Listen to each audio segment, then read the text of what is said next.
김태희가 밥 갈고 한가인이 소무는 나라. 한때 꽤 유행했던 말입니다. 미인 많기로 소문난 슬라브 계열의 동구권 나라들로 우크라이나, 벨라루스, 발틱 3국, 러시아가 대표적이죠.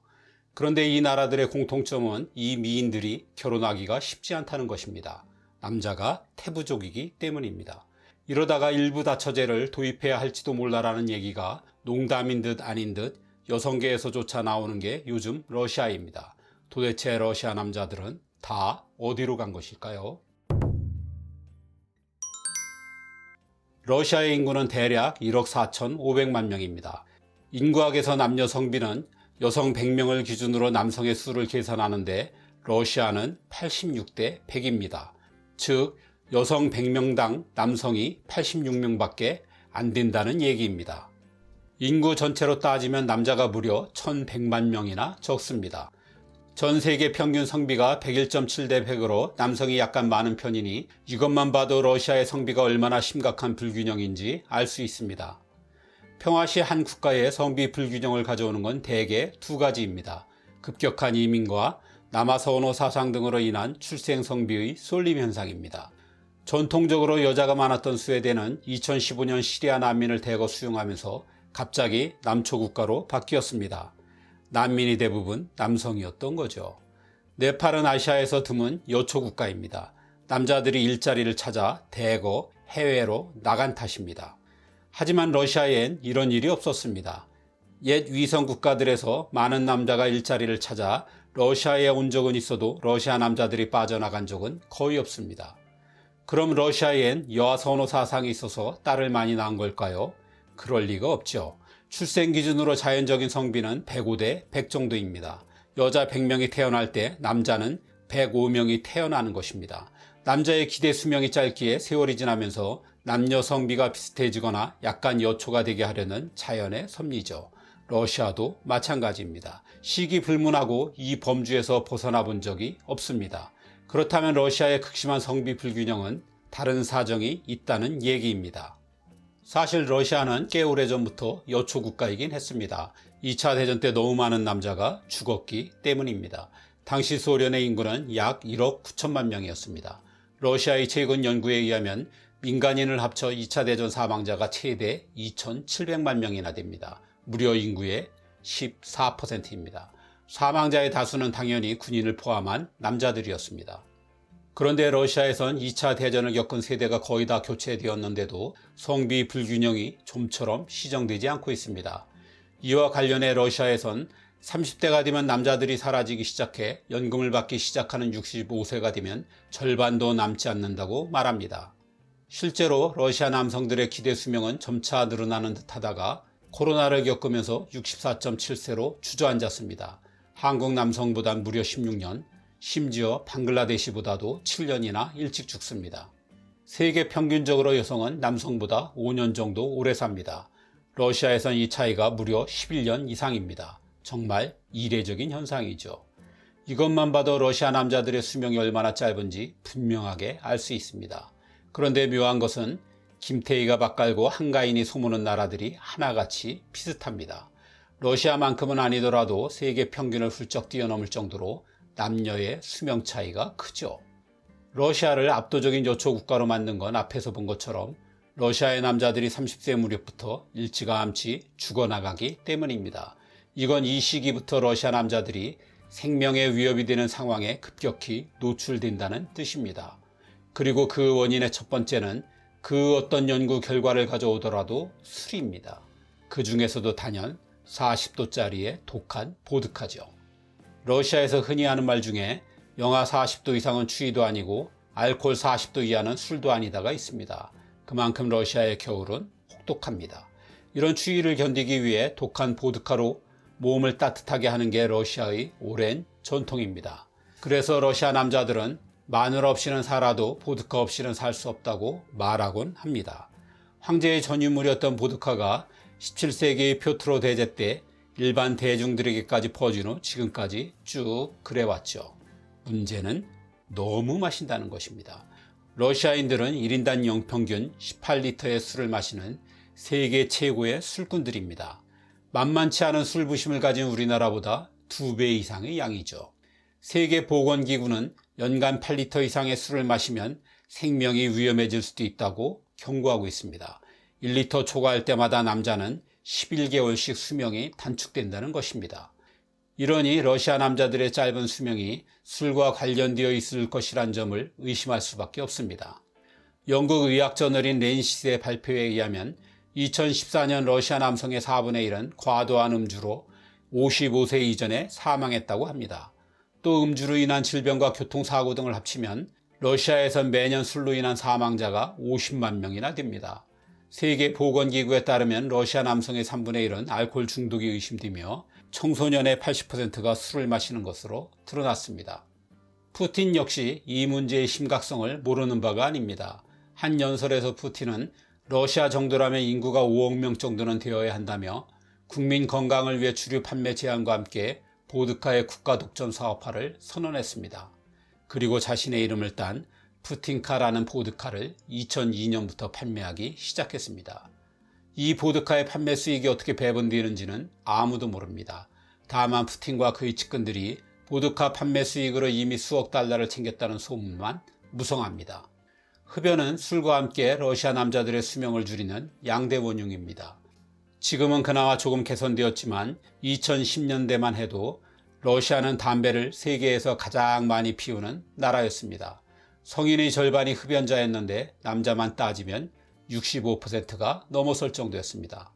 여기에 모스크바에 사는 10대 남자 청소년의 흡연율은 무려 73%에 이르렀습니다. 러시아에선 전체 사망자의 17%가 흡연과 연관되어 있으며 매년 흡연으로 인한 사망자가 40만 명이나 되었습니다. 술과 담배 외에도 러시아 남자들이 일찍 죽는 이유는 다양합니다. 그중 빼놓을 수 없는 것이 교통사고입니다. 러시아는 도로도 열악하지만 난폭한 운전 습관으로도 악명 높습니다. 당연히 교통사고 사망률은 오랫동안 러시아가 세계 1위였습니다. 러시아는 2010년대 중반까지 내내 차량 100만 대당 사망자가 939명으로 연간 2만 명대가 훌쩍 넘었습니다. 참고로 우린 차량 100만 대당 사망자가 러시아의 3분의 1 정도입니다. 러시아 남자들이 본인의 건강에 무관심한 것도 한 요인입니다. 러시아는 인구의 60%가 과체중이고 25%가 비만입니다. 이는 자본주의화되면서 생긴 빈부격차와도 밀접한 관계가 있습니다. 서민들이 건강에 좋지 않은 값싼 인스턴트 식품을 주로 먹으면서 비만율이 가속화되고 있습니다. 비만은 죽음을 부르는 각종 질환을 가져옴에도 러시아 남자들은 이에 무심하기만 합니다. 여기에 일부 러시아 남자들의 마초 문화도 은근 한몫합니다. 러시아 남자들은 위험을 감수하며 모험을 즐기는 것을 좋아합니다. 찾아보면 이에 대한 짤이 많이 돌아다닙니다. 이를 러시아에선 남자답다고 여기는 성향이 있습니다. 사실 음주, 흡연, 난폭한 운전도 이와 어느 정도 관련이 있습니다. 이는 2차 대전을 비롯한 수많은 전쟁의 영향으로 보입니다. 상남자임을 과시하기 위해 벌이는 이 무모한 도전으로 러시아 남자들은 많은 사고를 당합니다. 당연히 사망사고도 끊이지 않으면서 러시아 남자들의 평균 수명을 깎아먹지요. 최근 이런 현상에 기름을 부은 것이 우크라이나 전쟁입니다. 러시아군 사상자가 20만 명에 이르고 있습니다. 전쟁 징집을 피해 해외로 빠져나간 러시아 남자들의 숫자는 더 많아 최대 100만 명입니다. 이 중 IT 종사자가 10%입니다. 고급 인력의 유출은 아마 푸틴이 계산하지 못한 피해일 것입니다. 전쟁과 이에 따른 경제적 고통의 시름을 달래주는 건 보드카뿐입니다. 술로 인한 각종 질병과 사고로 러시아 남자들이 더욱 줄어들 것은 뻔합니다. 그러니 러시아의 성비 불균형은 상당 기간 계속될 수밖에 없을 것입니다.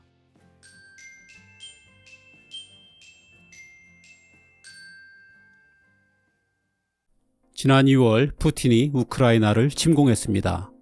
서방 세계에선 즉각 러시아의 팽창주의가 다시 또 시작되는 것 아닌가 하는 우려의 소리를 쏟아냈습니다. 전 세계가 경계태세에 들어간 것입니다. 러시아가 1200여 년에 걸쳐 틈만 나면 전방위적으로 영토를 넓혀온 역사가 있기 때문입니다. 주변국들의 피해야 더 말할 것도 없죠. 러시아의 영토는 무려 1713만 제곱킬로미터로 지구상에서 압도적으로 가장 넓습니다. 어떻게 얘기해야 이 크기가 실감날까요? 러시아는 우선 지구 육지 면적의 11.4%를 혼자 갖고 있습니다.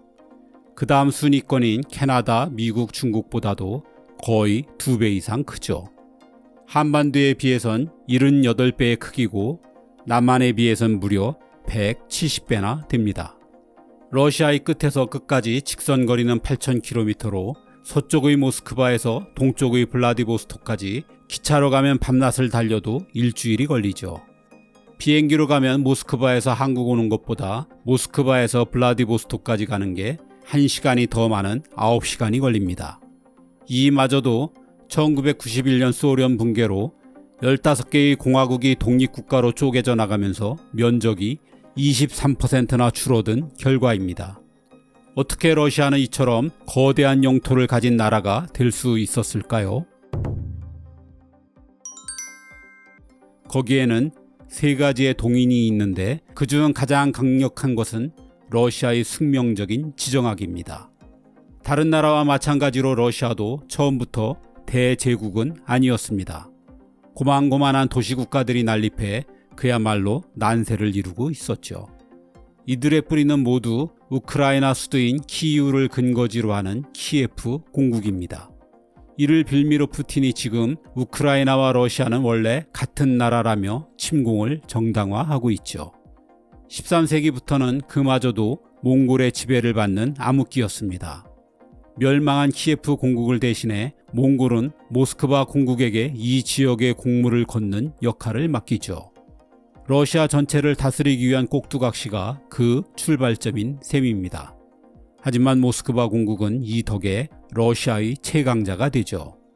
곡물을 걷고 바치는 과정에서 적지 않은 떡고물을 챙긴 덕에 경제적으로 부유해진 덕입니다. 마침내 15세기가 되어선 러시아를 옥죄던 몽골이 급격히 쇠퇴하면서 모스크바 공국은 드디어 이 일대를 통합하게 됩니다. 하지만 러시아에겐 치명적인 약점이 있죠. 토지는 비옥하지만 적의 공격을 쉽게 막을 수 있는 자연적 방어벽이 없다는 것입니다. 모스크바에서 산을 가고 싶으면 차 타고 3박 4일은 달려야 한다고 할 정도로 이 일대는 완벽한 평원이죠. 적이 건너기 어려운 거대한 강도 없고요. 때문에 약소국에 불과했던 초기의 러시아는 주변 강대국들의 동네북이었습니다. 남쪽에선 중앙아시아 초원을 타고 몰려온 몽골에 의해 약 250년간 노예 생활을 해야 했고, 서쪽에선 동유럽 대평원을 타고 순식간에 나타난 독일의 튜턴 기사단이나 폴란드 리투아니아 연합왕국으로 쑥대밭이 되어야 했습니다. 북쪽에선 북유럽 대평원을 타고 건너온 스웨덴에게도 영토가 초토화되었죠.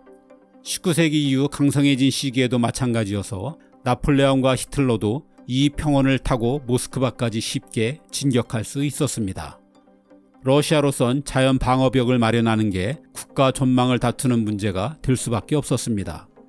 그렇다고 거대한 산맥이나 강을 인위적으로 만들 수는 없는 노릇.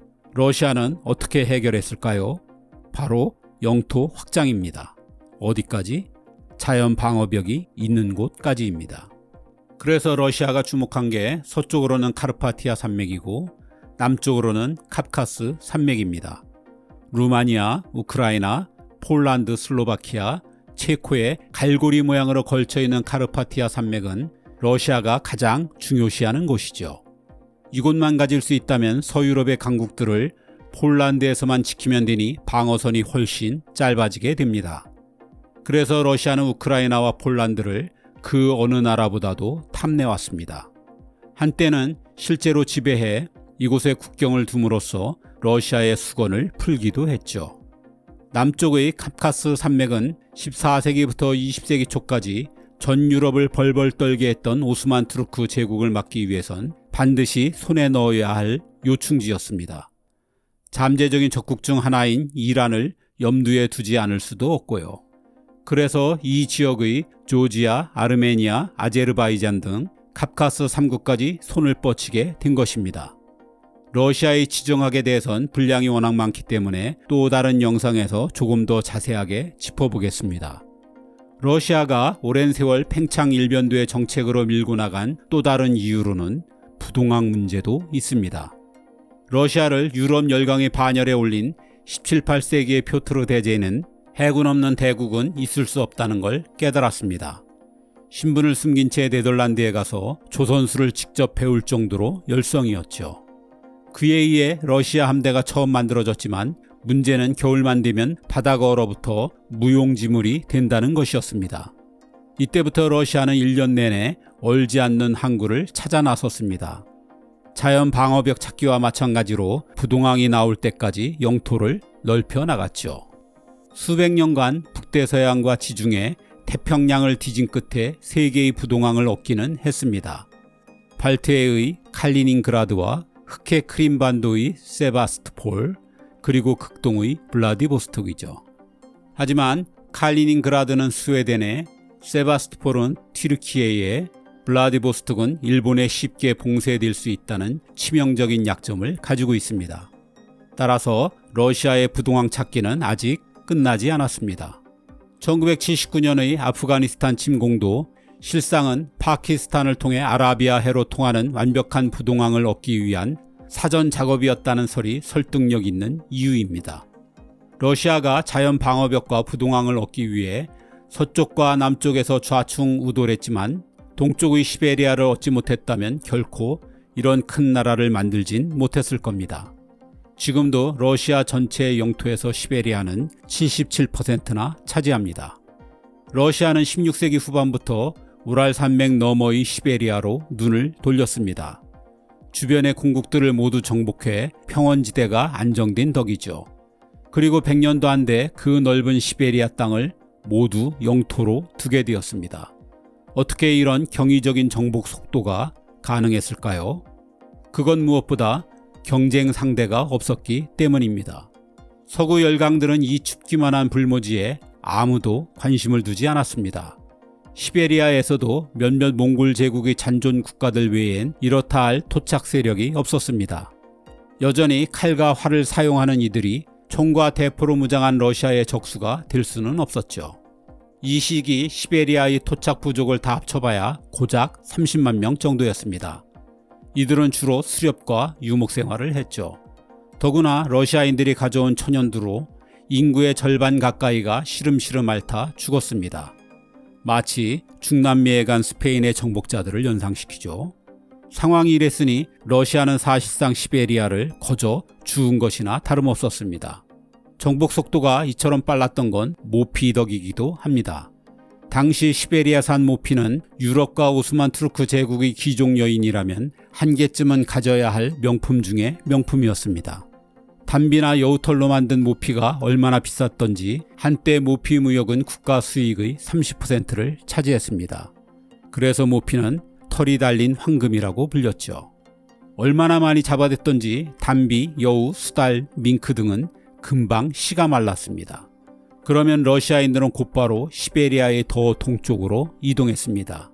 그리고 그 자리엔 농민과 유배자 등을 이주시켜 정착촌을 만드는 방식을 반복했습니다. 토착민들에겐 모피를 조공하는 조건으로 물자도 지원하고 생활 방식도 유지할 수 있게 했습니다. 그 덕에 시베리아의 정복 속도는 더 빨라졌습니다. 물론 거부하는 부족은 몰살시키는 제국주의의 잔혹함도 서슴지 않았죠. 러시아인들이 베링 해협을 건너 알래스카에 진출한 것도 모피 때문이었습니다. 나중에 알래스카를 미국에 720만 달러에 팔아넘긴 것은 잘 알려져 있습니다. 하지만 러시아가 미국의 캘리포니아와 하와이를 소유할 뻔했던 얘기는 상대적으로 덜 알려져 있습니다. 알래스카에 이주민이 늘어나자 식량을 공급할 땅이 필요했습니다. 그래서 찾아낸 곳이 지금의 샌프란시스코 근방입니다.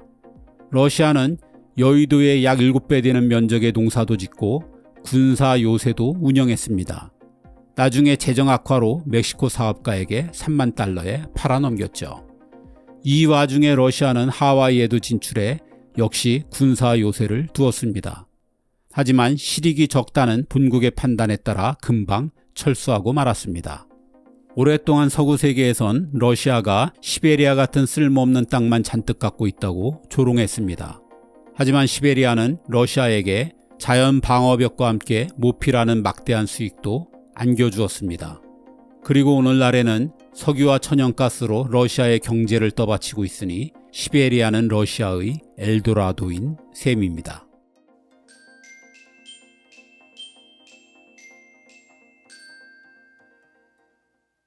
러시아가 위기에 내몰리고 있습니다.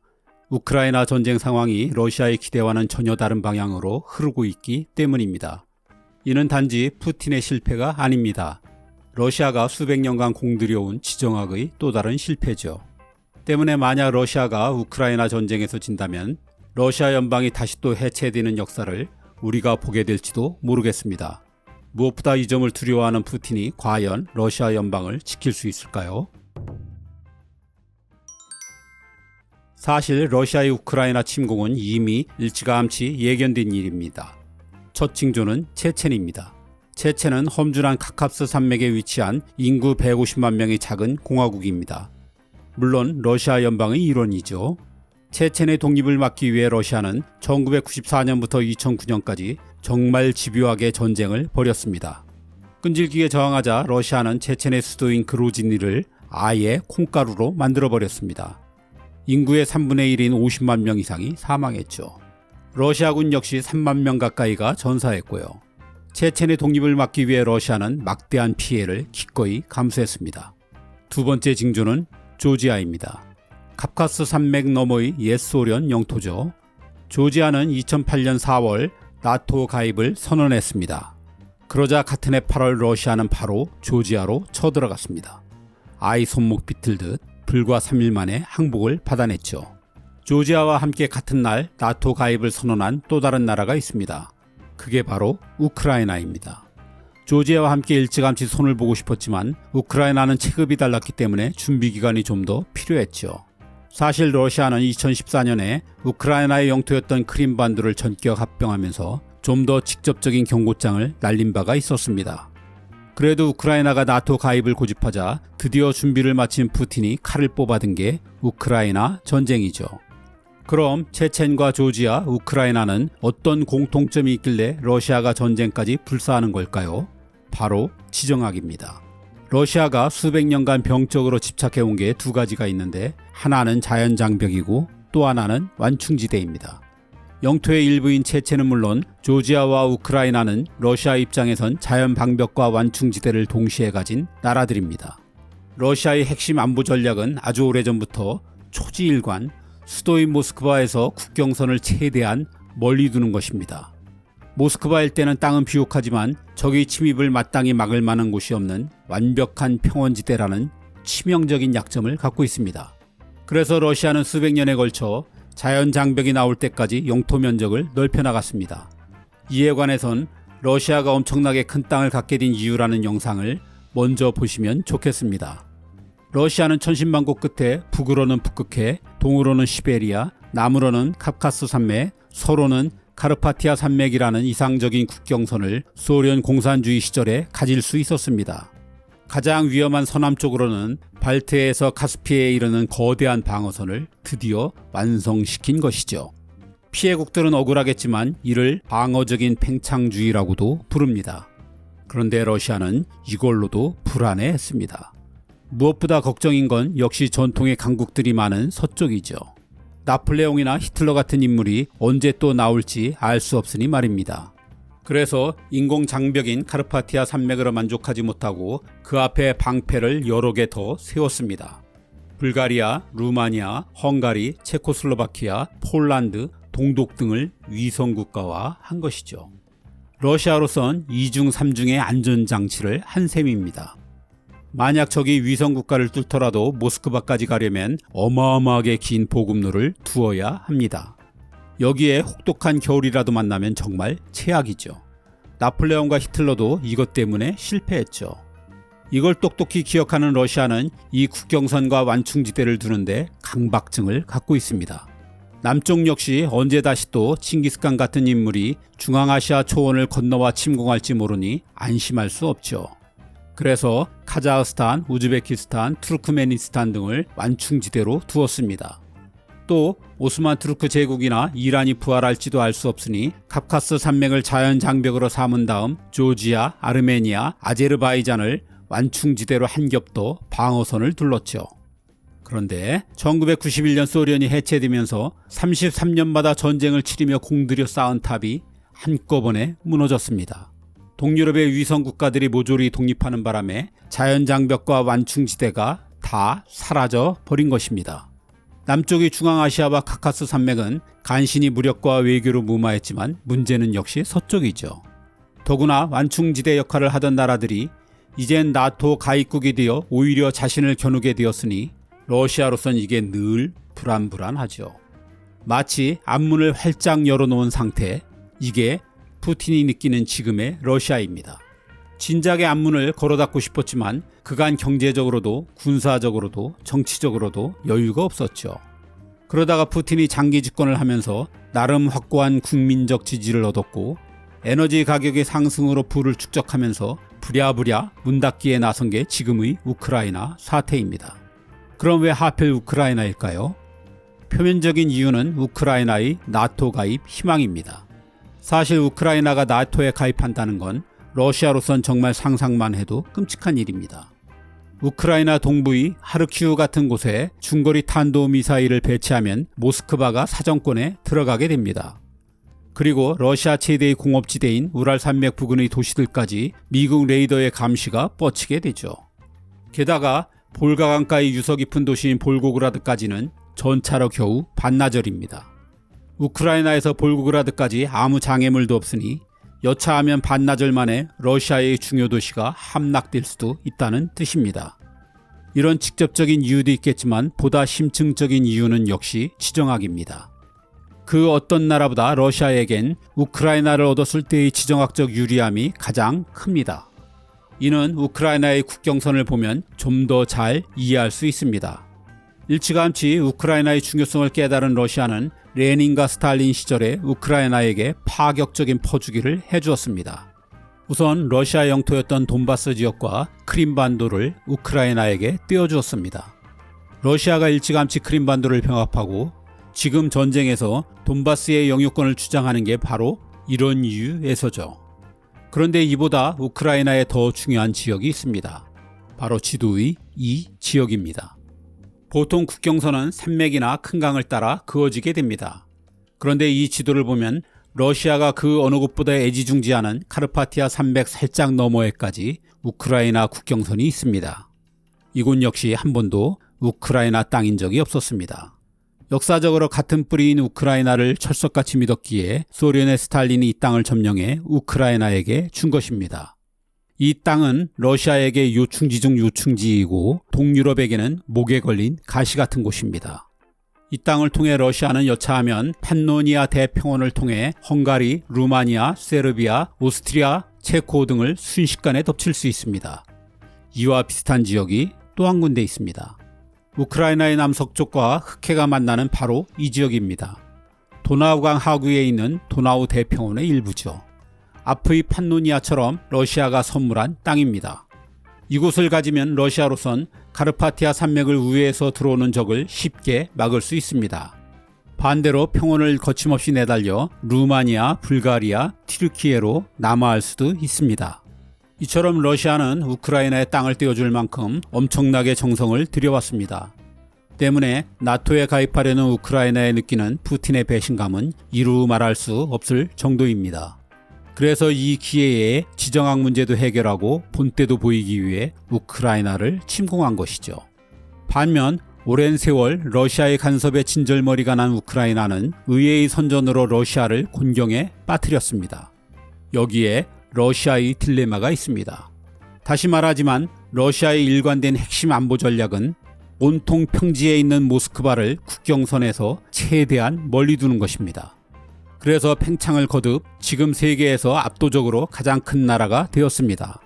그런데 팽창에는 주변 국가의 마찰이 반드시 따르게 되어 있습니다. 여기에는 굉장히 많은 돈과 외교적 에너지가 소모되죠. 인명피해 역시 따를 수밖에 없고요.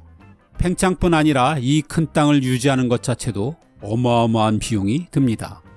러시아는 이 넓은 땅을 지키기 위해 현역 100만 명과 예비군 250만 명, 총 350만 명의 대군을 운영해야 합니다. 거기에 무기 개발 등 군사비 지출이 상당하죠.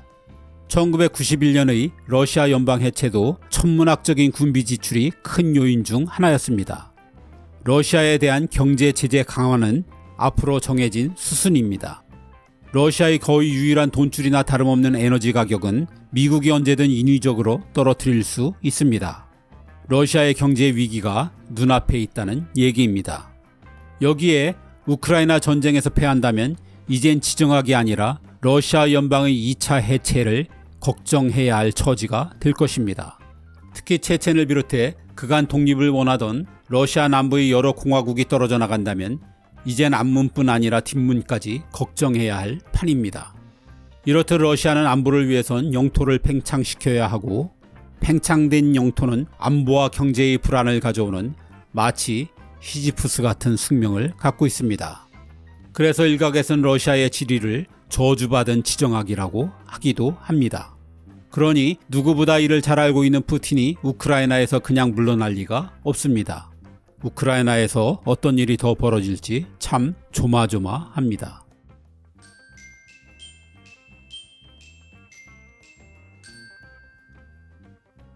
징기스칸을 모르는 사람이 있을까요? 지금이야 인류 역사상 가장 유명한 인물 중 하나지만 놀랍게도 그가 세상에 알려진 것은 그리 오래되지 않았습니다. 1960년대까지만 해도 우리뿐 아니라 전 세계인들이 징기스칸을 잘 몰랐습니다. 변변한 학술적 연구조차 거의 없었습니다. 고작해야 신화나 전설의 한 부분으로 그의 이름이 잠시 오를 뿐이었습니다. 사실상 전 세계에서 징기스칸은 금기어나 다름없었습니다. 마치 해리포터의 볼드모트처럼 그는 불러서는 안 되는 이름이었습니다. 이 때문에 징기스칸은 무려 800년간이나 역사의 무명시로 남아있어야 했습니다. 이번 영상은 왜 그런 일이 생겼는지에 관한 이야기입니다. 1162년 징기스칸이 몽골의 한 초원에서 태어났습니다. 모두 아는 것처럼 그 징기스칸은 파죽지세로 인류 역사상 가장 큰 나라인 몽골 제국을 만들어냅니다. 하지만 그 영광은 불과 200여 년밖에 가지 않았습니다. 몽골이 세운 원나라가 명나라에게 망하면서 그들은 다시 처음 일어난 초원으로 되돌아갔습니다. 하지만 몽골 제국이 끼친 파장은 전 세계적으로 엄청났습니다. 몽골이 서쪽으로 진격하면서 가장 먼저 피해를 본 곳은 당연히 중동의 이슬람 세력이었습니다. 몽골은 중동이 수백 년간 쌓아온 경제적, 문화적 토대를 뿌리채 뽑아버렸습니다. 중동은 이를 복구하는데 수백 년을 낭비해야 했습니다. 역사에 만약이란 게 없다지만 몽골의 침입이 없었더라면 서유럽이 중동을 추월하는 일도 없었을 것이라고 단언하는 학자들도 있습니다. 이슬람의 징기스칸은 그야말로 악마 그 자체였습니다. 그러니 중동에선 오랫동안 그 이름을 입에조차 올리지 않았습니다. 몽골의 후손인 중동의 하자르족은 그때의 원한으로 지금도 온갖 박해를 당하고 있습니다. 중동만큼은 아니지만 서유럽에게도 징기스칸은 깊이 인물이었습니다. 중동에서 전해진 악마가 보낸 군대 소문은 유럽 전역을 공포로 몰아넣었습니다. 5세기 동쪽에서 갑자기 나타난 훈족의 악몽 때문입니다. 당시 유럽의 최강 군대인 폴란드와 헝가리, 여기에 신성 로마 제국의 기사단까지 최정예가 몽골과 맞섰습니다. 하지만 힘 한번 제대로 써보지 못하고 대패했습니다. 몽골군이 칸의 추대 문제로 갑자기 철군하지 않았더라면 서유럽도 분명 정복당했을 것입니다. 더 이상 유럽을 지킬 변변한 군대가 남아있지 않았기 때문입니다. 어쨌든 서유럽도 이 굴욕을 두 번 다시 떠올리고 싶어하지 않았습니다. 그래서 그 오랫동안 징기스칸은 유럽에서도 잊힌 이름이 되었습니다. 징기스칸에게 가장 혹독하게 당한 곳은 러시아입니다. 전쟁 중에 대량 학살을 당했고 포로들은 노예로 팔려나갔습니다. 도시가 파괴되면서 교역과 수공업의 기반이 완전히 무너져 러시아는 농업국가로 전락하였습니다. 이 와중에 몽골에 바칠 곡물을 마련하느라 수많은 사람들이 굶어 죽었습니다. 이런 일을 당한 게 거의 300년간입니다. 당시 서유럽과 대등한 지위를 누리던 러시아를 유럽에서 가장 뒤떨어진 후진국으로 만든 게 바로 몽골인 것입니다. 이 두 나라는 수백 년 후 얄궂게도 다시 역사적으로 뒤엉키게 됩니다. 그때는 지배와 피지배의 관계가 완전히 뒤집히게 됩니다. 사실 징기스칸이 800년간이나 역사의 무명시가 된 데는 러시아의 역할이 가장 결정적입니다. 그 이야기는 이해관계상 뒤쪽에서 다시 하기로 하고 먼저 중국 입장부터 알아봅니다. 14세기 중반 원나라가 명나라에 멸망하면서 몽골 제국이 무너졌지만 그렇다고 이 대제국이 그냥 사라질 리는 없습니다. 몽골은 그 후에도 무던히 제국 재건에 나섭니다. 한때 명나라 황제를 포로로 잡은 적도 있고 수도인 북경을 포위 공격한 적도 있습니다. 17세기에 중국을 차지한 청나라 역시 몽골을 꺾기 위해 무려 80년간이나 전쟁을 해야 했습니다. 몽골의 저항이 지긋지긋했던 청나라는 우선 징기스칸 직계부터 모두 죽였습니다. 그리고 그의 이름을 말하는 자는 그 자리에서 처형했습니다. 몽골 재건의 중심축에는 늘 징기스칸이 있었기 때문에 그 싹을 아예 자르려 했던 것입니다. 그래서 중국에서도 징기스칸의 이름이 사라졌습니다. 청나라에 의해 내몽골과 외몽골로 찢긴 몽골은 외몽골만이라도 독립하기 위해 썼지만 번번이 중국에 의해 좌절되었습니다. 유일한 방법은 공산화된 소련의 지원뿐이었습니다. 1921년 소련 덕에 독립은 이루었지만 불행히도 소련은 옛일을 잊지 않았습니다. 몽골이 위성 국가가 되자마자 소련이 가장 먼저 한 일이 징기스칸 흔적 지우기였습니다. 소련은 우선 학교 교과서에서 징기스칸의 이름을 삭제했습니다. 그리고 그 이름이 든 모든 책을 불태워버렸습니다. 이름을 말하는 것 자체도 당연히 금지되었습니다. 심지어는 외지인이 그의 고향을 방문하는 것도 못하게 했습니다. 고향으로 통하는 유일한 길에 전차 부대를 배치해 막았습니다. 옛 원한도 복수하고 징기스칸을 정신적 지주로 하는 민족주의가 부활할 경우 몽골 지배에 위협이 될 것이라 생각했기 때문입니다. 소련의 징기스칸 이름 지우기와 숨기기는 몽골을 지배한 약 70년 동안 내내 계속되었습니다. 이러니 현대에 들어서도 징기스칸의 이름이 서방에 알려지기 어려웠던 것입니다. 하지만 징기스칸의 후예들은 결코 만만하지 않았습니다. 소련의 이러한 노력에도 불구하고 몽골의 징기스칸 연구와 흔적 보존은 암암리에 계속되었습니다. 그리고 마침내 1961년 징기스칸 탄생 800주년을 맞아 그의 고향인 hen티에 업적을 기리는 커다란 기념비를 세웠습니다. 이 와중에 적지 않은 사람들이 목숨을 잃었습니다. 하지만 몽골의 친소파 허수아비 정치인들에게도 징기스칸만큼은 양보할 수 없는 자존심이었습니다. 이 일이 서구에 알려지면서 마침내 함부로 불러서는 안 되는 그분의 이름이 징기스칸임이 만천하에 드러났습니다.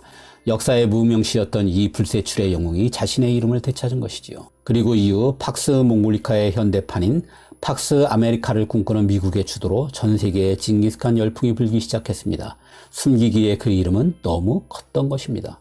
그렇다고 징기스칸이 행복해할지는 모르겠습니다. 다시 태어난다면 평범한 사람으로 평범한 게르에서 살다 평범하게 늙어 죽고 싶다는 말을 남겼기 때문입니다. 하지만 그러기엔 그가 이뤄놓은 일들이 너무 많습니다. 그에게 당한 사람들과 나라들도 너무 많습니다. 그러니 징기스칸의 바람은 800년간 무명시로 있었던 것만으로도 충분하다는 생각이 듭니다.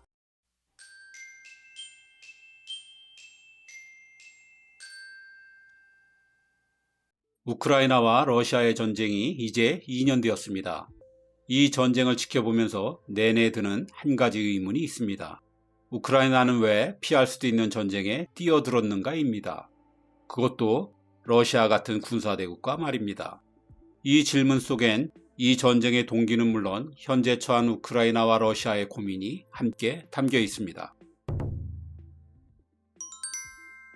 전쟁이 한두 가지 이유로 일어나진 않습니다.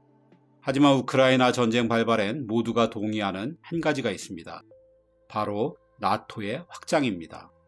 2차 대전 후 냉전 시대 내내 미국과 소련은 군사 동맹체인 나토와 WTO, 즉 바르샤바 조약기구를 만들어 충돌해 왔습니다. 소련이 서진하자 이를 막기 위해 미국과 서유럽이 나토를 만들었고, 이에 대항하고자 소련과 동유럽이 WTO를 만들었죠. 이후 동구권이 몰락하자 소련은 1991년 WTO를 해체하고 물러났는데, 이는 나토가 러시아가 있는 동쪽으로 확대하지 않겠다고 약속했기 때문입니다. 하지만 미국과 나토는 이 약속을 지키지 않았죠. 소련이 해체되는 혼란을 틈타 과거 소련의 동맹국이었던 폴란드, 헝가리, 체코에 이어 급기야 에스토니아, 라트비아, 리투아니아의 발트 3국까지 나토에 편입시켰습니다. 이 사건은 러시아에 엄청난 충격이었습니다. 다른 나라들과 달리 발트 3국은 러시아와 직접 국경을 맞대고 있기 때문입니다. 이는 미국이 모스크바와 함께 러시아의 양대 도시인 상트페테르부르크의 턱밑까지 다가왔다는 뜻이었습니다. 이보다 훨씬 심각한 건 우크라이나였습니다. 우크라이나는 오래전부터 유럽의 빵바구니라고 불리던 나라였습니다. 미국 못지않게 비옥한 토지를 많이 가진 땅이죠. 문제는 평지가 대부분이라 적의 침공을 견제할 자연 장애물이 없다는 점입니다. 그래서 역사적으로 러시아를 쑥대밭으로 만들었던 몽골, 나폴레옹, 히틀러가 모두 우크라이나의 대평원을 통해 밀려 들어왔습니다. 러시아로선 두 번 다시 겪고 싶지 않은 치욕의 역사죠. 그런 우크라이나를 2008년 미국의 조지 부시 행정부가 나토 가입을 추진하고 나서자 러시아는 발칵 뒤집혔습니다. 우크라이나가 나토가 된다는 건 러시아 남부의 중요 도시인 볼고그라드에 미국의 탱크가 반나절 만에 닿을 수 있다는 뜻입니다. 더 심각한 건 미국의 미사일이 단 5분 만에 모스크바에 떨어진다는 것이니 러시아로선 받아들일 수 없었죠. 이건 1960년대 러시아의 쿠바 미사일 배치 때 미국이 느꼈던 위기감 그 이상이라고 해야 할 것입니다. 이후 우크라이나에서 벌어진 일련의 사태는 모두 우크라이나의 나토 가입 추진이 불러온 일입니다. 상황이 심상치 않게 돌아가자 러시아는 우선 흑해함대 기지가 있는 크림반도를 병합해 부동항부터 챙겼습니다. 이에 자극받은 친러 성향의 돈바스 지역 주민이 분리독립에 나서자 이를 군사적으로 지원해 사실상 두 나라는 전쟁 상태에 들어갔습니다. 급기야 젤렌스키 우크라이나 대통령이 나토와 합동 군사 훈련을 벌이면서 결국 전면전으로 확대되었죠. 사실 이 사태는 오래전부터 예견된 것이었습니다. 미국의 조지 캐넌이라는 외교관이자 정치가가 있었습니다. 미소 냉전 시대를 이끈 주역으로 러시아를 봉쇄하되 나토를 확장해서는 안 된다고 한 인물이죠. 나토 확장은 필연적으로 러시아의 국수주의를 가져와 민주주의의 발전을 제어하고 군국주의를 부활시키게 된다는 것입니다. 불행히도 그의 해안은 들어맞았습니다. 조지 캐넌이 걱정하던 사태를 지금 우크라이나가 온몸으로 뒤집어 쓰고 있는 셈입니다. 하지만 이런 국제적인 역학관계만으로 이 전쟁을 진단한다면 우크라이나 국민을 무시하는 것입니다. 사실상 이 전쟁을 시작한 사람이 우크라이나 국민입니다. 정치인의 무능과 부패에 신물난 우크라이나인들은 아예 정치와 무관한 코미디언인 젤렌스키를 대통령으로 뽑았습니다. 정치 현실을 신랄하게 풍자하는 코미디로 큰 인기를 얻은 젤렌스키는 프로그램명인 국민의 종이라는 당을 결성, 엄청난 지지를 받고 졸지에 진짜 대통령이 되었습니다. 그런데 취임 초만 해도 젤렌스키는 러시아와 전쟁까지 할 생각은 아니었습니다. 그는 오히려 돈바스 내전을 끝내고 평화를 가져오겠다며 러시아와 포로 교환을 성사시키기도 했습니다. 그러자 인사 실패까지 겹치면서 70%였던 지지율이 30%로 뚝 떨어졌습니다. 오히려 우크라이나 국민은 푸틴에 굴복하지 말라고 대대적인 시위를 벌였습니다. 이렇게 되면서 젤렌스키도 국민의 요구에 따라 반러 강경주의자가 되었고 곧 인기를 회복했습니다. 우크라이나 국민의 반러 정서는 오래된 얘기입니다. 우크라이나는 늘 독립을 원했지만 러시아가 빵바구니를 그냥 놔둘 리가 없지요. 18세기 말부터 러시아 제국의 지배를 받던 우크라이나는 공산혁명 후 옛소련에도 편입되었습니다. 그러다 20세기 초 스탈린의 무리한 식량 징발로 300만 명 이상이 굶어 죽는 대참사가 벌어졌습니다. 세계에서 가장 비옥한 땅에서 일어난 어처구니 없는 참극이었죠. 이 과정에서 소련인들의 집단 이주로 많은 농민이 집과 농토를 잃기도 했습니다. 이 일을 겪은 후 우크라이나엔 민족주의가 본격화했습니다. 우크라이나와 러시아는 결코 함께할 수 없는 나라가 된 거죠. 히틀러가 소련을 침공했을 때도 상당수가 독립을 위해 나치에 협력했습니다. 근래에도 오렌지 혁명, 마이단 혁명 등 정권이 친러 성향을 띨 때마다 국민이 나서 퇴진시키곤 했습니다. 얼마 전의 여론조사에서도 우크라이나인들은 60% 이상이 러시아와의 협상을 반대하고 있습니다. 한마디로 이번에 싸우지 않으면 또 러시아의 지배를 받게 된다는 게 이 전쟁을 지지하는 우크라이나인들의 생각입니다. 하지만 국민적인 결기와 달리 우크라이나가 처한 현실은 너무나 냉혹합니다. 우선 인명피해가 올 1월 우크라이나 당국이 발표한 군 사망자만 해도 4만 2천 명입니다. 여기에 민간 희생자가 만여 명입니다. 하지만 미국 정부의 추산은 좀 다릅니다. 작년 8월 기준으로 해도 우크라이나군의 사망자가 7만여 명, 부상자가 10만 명이 넘습니다. 여기에 국내의 난민이 무려 1,000만 명입니다. 경제적인 피해는 말할 것도 없습니다. 전쟁 후 우크라이나의 GDP는 30% 이상 줄었습니다. 세계은행에 의하면 전쟁이 지금 끝나더라도 우크라이나의 향후 재건 비용만 5천억 달러입니다. 가난한 이 나라에서 마련하기 쉽지 않은 돈이죠. 그러지 않아도 매년 일자리를 찾아 떠나는 사람들로 인구가 주는데 대량 난민으로 인구마저 급감하게 되었으니 성장 잠재력마저 보이질 않습니다. 게다가 전쟁 장기화의 피로를 느낀 서방의 지원도 시들해지고 있습니다. 초조해진 젤렌스키의 이딴 말실수로 폴란드 같은 열성 후원국들도 등을 돌리고 있습니다. 최악의 시나리오는 군사 지원에 반대하는 트럼프가 다음 대선에서 재집권하는 것입니다. 서방의 지원 없이 우크라이나가 이 전쟁을 계속하는 건 불가능합니다. 러시아의 침략 전쟁은 어떤 이유로도 정당화될 수 없습니다. 하지만 전쟁 직전 우크라이나 정부의 행동과 결정에도 이해할 수 없는 점들이 정말 많았습니다. 서방 세계는 일찌감치 러시아의 침공을 우크라이나에 경고해왔습니다. 그럼에도 젤렌스키는 이를 무시하고 러시아를 계속 도발했습니다. 러시아의 흑해 함대 앞에서 나토와 합동 군사훈련을 했고 외교 관례를 무시한 채 수차례 푸틴을 적이라고 직격하는가 하면 러시아가 극도로 우려하는 문제임을 뻔히 알면서도 2024년까지 나토 가입을 마치겠다고 공공연히 밝히기도 했습니다.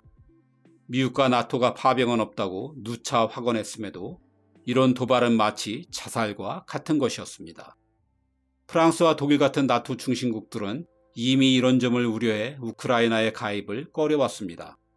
나토 규정상 회원국이 공격받으면 모두 참전해야 하는데 상대가 러시아라면 그건 3차 대전을 각오해야 합니다. 그래서 나토 회원국들은 대부분 우크라이나가 러시아와의 완충지대로 남아있길 원했습니다. 그건 누구보다 러시아가 원하는 것이었죠. 많은 국제 전문가들은 이미 우크라이나 정부에 서방과 러시아 사이의 균형 외교를 권해왔습니다. 어느 한쪽에만 붙는 건 파멸을 초래한다는 경고였죠. 프랑스는 아예 핀란드 모델을 해결책으로 제시하기도 했습니다. 2차 대전 후 러시아와 서방 사이의 중립을 지키고 민주화와 경제 발전을 동시에 이룬 핀란드를 따르라는 거였죠. 하지만 우크라이나는 이를 모두 거부했습니다. 그런데 막상 뚜껑을 열어보니 러시아가 하루 만에 우크라이나 수도를 포위할 정도로 아무 전쟁 준비가 되어 있지 않았습니다. 전쟁이 터지고 나서야 젤렌스키는 우크라이나의 중립국화를 논할 수 있다고 말했습니다. 하지만 전쟁의 방아쇠는 한번 당겨지면 되돌리는 건 불가능합니다. 전쟁엔 젖잘싸도 없습니다. 하물며 전쟁터가 자국이라면 모든 게 폐허가 되니 이겨도 이긴 게 아닙니다. 국민의 분노를 푸는 것 외에 이 전쟁으로 우크라이나가 얻을 실익은 별로 없어 보입니다. 인명피해와 경제 손실 외에 안보도 마찬가지입니다. 이기면 보복이 두렵고 지면 영토 한쪽을 떼줘야 합니다. 전쟁을 외세에 의존해 치른 것처럼 앞으로의 안보와 재건도 외세에 의존할 수밖에 없을 테니 누군가의 꼭두각시에서 벗어나기도 어렵습니다. 허술한 전쟁 준비와 애초부터 존재하던 양국 간의 국력차를 감안하면 우크라이나인들은 누가 봐도 선전 중입니다. 그만큼 러시아에서 벗어나고 싶은 간절함 때문일 것입니다. 경험 없는 대통령치곤 젤렌스키도 기대 이상으로 전쟁을 잘 이끌어온 게 사실입니다. 하지만 날이 갈수록 우크라이나의 한계도 점점 뚜렷해지고 있습니다. 그렇게 되자 국제문제 전문가, 중립을 권했던 서방의 조언그룹, 우크라이나의 야당, 해외를 떠도는 난민, 전쟁터인 동부지역 주민, 징집 대상인 젊은 층 등 점점 더 많은 이들이 질문을 던지고 있습니다. 우크라이나는 왜 피할 수도 있는 전쟁에 뛰어들었는가라고 말입니다.